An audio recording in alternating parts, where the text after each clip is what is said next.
that if you think that your life is hard and you're giving up on that because you think your life is unfair, think again.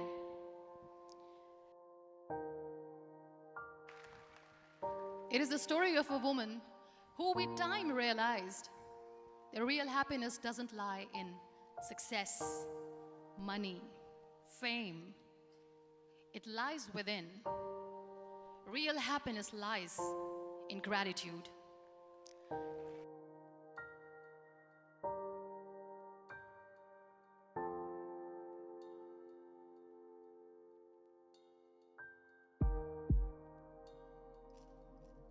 I was 18 years old when I got married.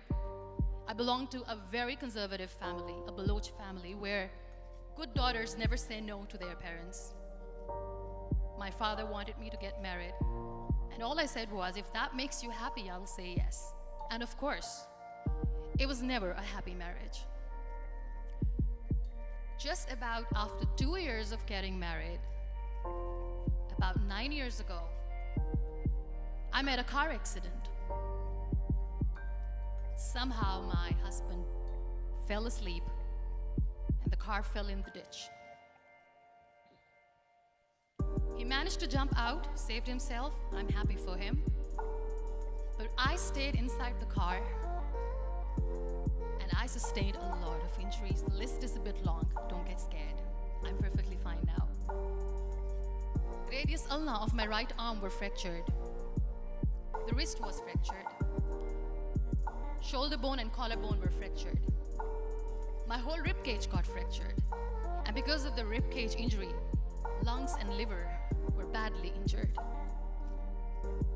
I couldn't breathe. I lost urine and bowel control. That's why I have to wear the bag wherever I go. But that injury that changed me and my life completely as a person and my perception towards living my life was the spine injury. 3 vertebrae of my backbone were completely crushed, and I got paralyzed for the rest of my life. I finally ended up in a hospital where I stayed for 2.5 months. I underwent multiple surgeries. Doctors have put a lot of titanium in my arm. There's a lot of titanium at my back to fix my back.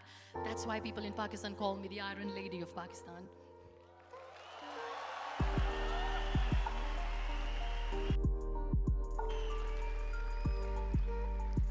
Those 2.5 months in the hospital were dreadful.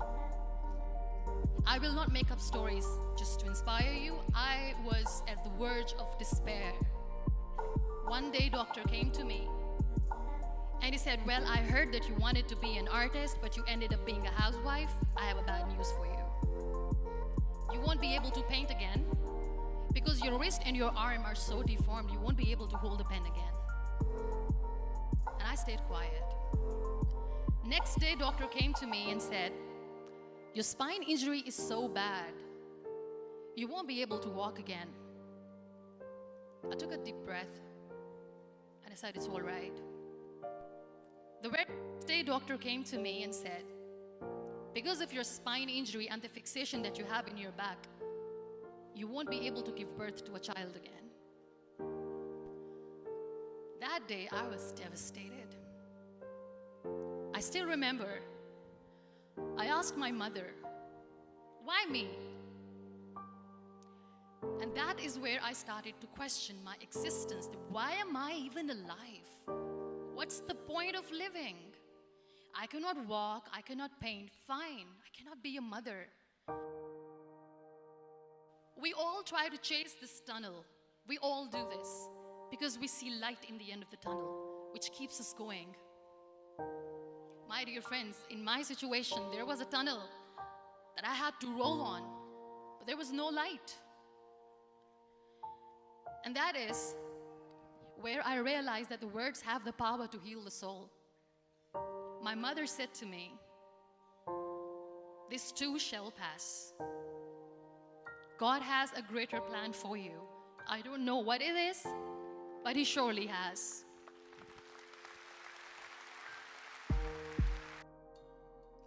I was trying to put that smile on my face all the time, was hiding It was so hard to hide the pain, which was there. But all I knew was that if I will give up, my mother and my brothers will give up too. I cannot see them crying with me. So what kept me going was, one day I asked my brothers, I know I have a deformed hand, but I'm tired of looking at these white walls in the hospital and wearing these white scrubs. I'm getting tired of this. I want to add more colors to my life. I want to do something. Bring me some colors. Bring me some small canvas. I want to paint. So the very first painting I made was on my deathbed, where I painted for the very first time. What an amazing therapy it was. Without uttering a single word, I could paint my heart out. I could share my story. People used to come and say, what lovely painting, so much color. Nobody could see the grief in it. Only I could. So that's how I spent 2.5 months in my hospital, crying, never complaining or whining, but painting. And then I was discharged, and I went back home. And I went back home, and I realized that I have developed a lot of pressure ulcers on my back and on my hip bone. I was unable to sit. There were a lot of infections in my body, a lot of allergies. So doctors wanted me to lie down on the bed straight for not 6 months, for not 1 year, for 2 years. I was bedridden, confined in that one room, looking outside the window, listening to the birds chirping, and thinking maybe there will be a time when we'll be going out with the family and enjoying the nature. That was the time where I realized how lucky people are, but they don't realize. After 2 years and 2.5 months, when I was able to sit on a wheelchair, that was the day when I had the rebirth. I was a completely different person. I still remember the day I sat on the wheelchair for the first time, knowing that I'm never going to leave this, knowing that I won't be able to walk for the rest of my life. I saw myself in the mirror and I talked to myself. And I still remember what I said. I cannot wait for a miracle to come and make me walk. I cannot sit in the corner of the room crying, cribbing, and begging for mercy because nobody has time. So I have to accept myself the way I am. The sooner the better. So I applied the lip color for the first time.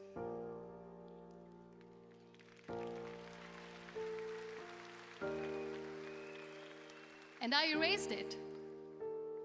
And I cried. And I said, what am I doing? A person on a wheelchair should not do this. What will people say? Clean it up. Put it again. This time I put it for myself. Because I wanted to feel perfect from within.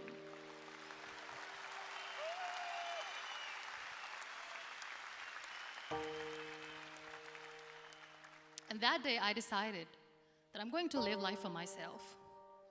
I am not going to be that perfect person for someone. I am just going to take this moment and I will make it perfect for myself. And you know how it all began? That day I decided that I'm going to fight my fears. So I wrote down one by one all those fears. And I decided that I'm going to overcome these fears one at a time. You know what was my biggest fear? Divorce. I couldn't stand this word. I was trying to cling on to this person who didn't want me anymore, but I said no. I have to make it work. But the day I decided that this is nothing but my fear, I liberated myself by setting him free. And I made myself emotionally so strong that the day I got the news that he's getting married, I sent him a text that I'm so happy for you and I wish you all the best. And he knows that I pray for him today.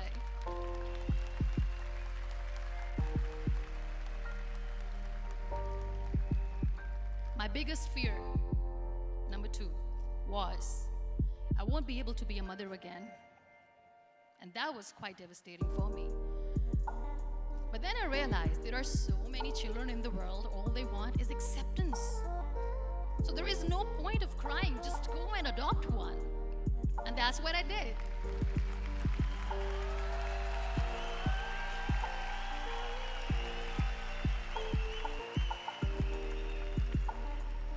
I gave my name in different organizations, different orphanages.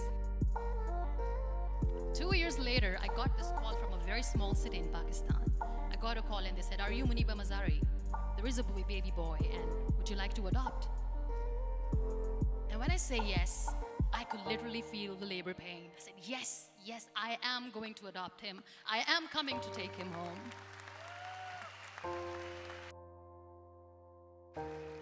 Another real life hero, of course, my son. His name is Nile, N-I-L-E, River Nile. I learned so much from this kid. The first and foremost thing is patience. How to be patient when you know that your mother cannot walk, when you know that your mother is different from the other women, when you know that your mother cannot go out and play with you, how to stay calm. He loves football. And when we got the very first football, he was 4 years old. He was super excited. I still remember he came in the room and he said, "Mom, let's play football." And he kept the ball in my feet. And he said, "Let's kick it." And that day I felt disabled. I said, "I cannot kick the ball." And I was down with the same face. He looked at me and he said, "Well, that's all right. Your legs are not working, but your hands do. Let's play catch the ball."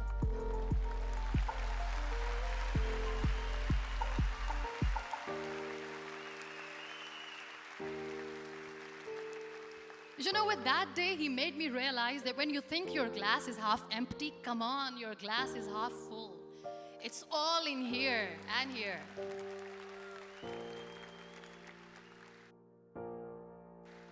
Last but not least, the woman who made me realize that heroes have no gender. The woman who believed in me even when I was completely at the verge of despair, where everybody left, she was there. And every time I looked at her, without saying anything, she used to look at me and said, "This too shall pass.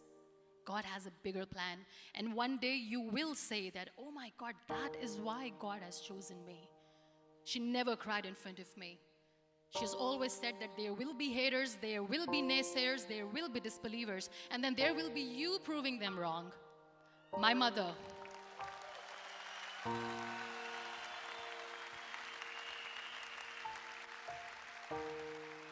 Whatever I am today, I'm nothing without her. I'm nothing without her. Thank you, Mama. I wish you were here. Thank you for making me who I am today.